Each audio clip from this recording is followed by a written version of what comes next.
उत्तिष्ठोत्तिष्ठ गोविन्द उत्तिष्ठ गरुडध्वज उत्तिष्ठ कमलाकान्त त्रैलोक्यं मङ्गलं कुरु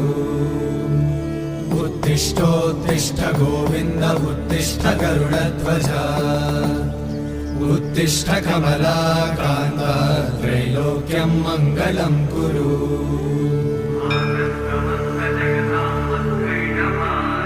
मातः समस्त जगतां मधुकैटभारे